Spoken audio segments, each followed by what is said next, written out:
एक बार सागर पुत्र जलंधर अपनी पत्नी वृंदा सहित असुरों से सम्मानित हुआ सभा में बैठा था।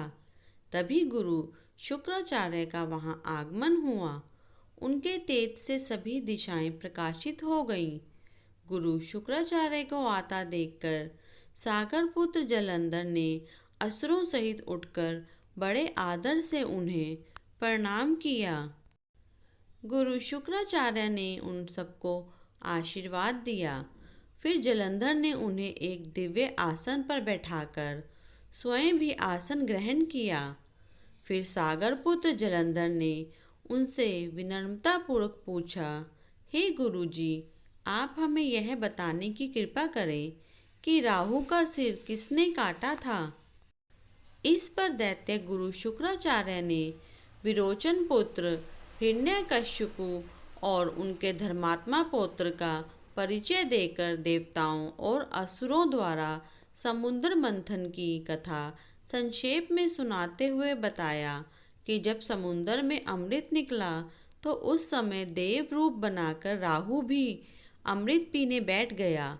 इस पर इंद्र के पक्षपाती भगवान विष्णु ने राहु का सिर काट डाला। अपने गुरु के मुख से इस प्रकार के वचन सुनकर जलंधर के क्रोध की सीमा न रही।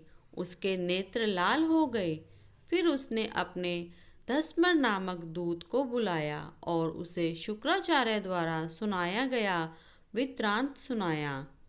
तत्पश्चात उसने धस्मर को आज्ञा दी कि तुम शीघ्र ही इंद्रपुरी में जाकर इंद्र को मेरी शरण में लाओ। धस्मर जलंधर का बहुत आज्ञाकारी एवं निपुण दूत था। वह जल्द ही इंद्र की सुधर्मा नामक सभा में जा पहुंचा और जलंधर के शब्दों में इंद्र से बोला, हे देवता धाम, तुमने समुद्र का मंथन क्यों किया और मेरे पिता के समस्त रत्नों को क्यों ले लिया। ऐसा करके तुमने अच्छा नहीं किया। यदि तू अपना भला चाहता है तो उन सब रत्नों एवं देवताओं सहित मेरी शरण में आ जा, अन्यथा मैं तेरे राज्य का ध्वंस कर दूंगा।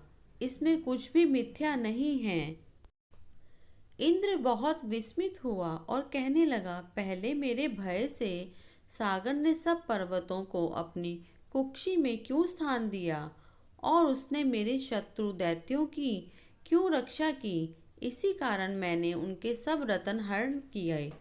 मेरा द्रोही सुखी नहीं रह सकता, इसमें संदेह नहीं।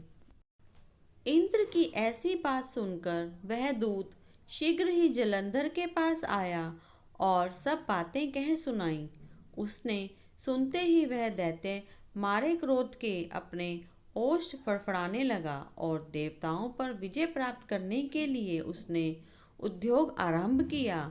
फिर तो सब दिशाओं पाताल से करोड़ों करोड़ों दैत्य उसके पास आने लगे।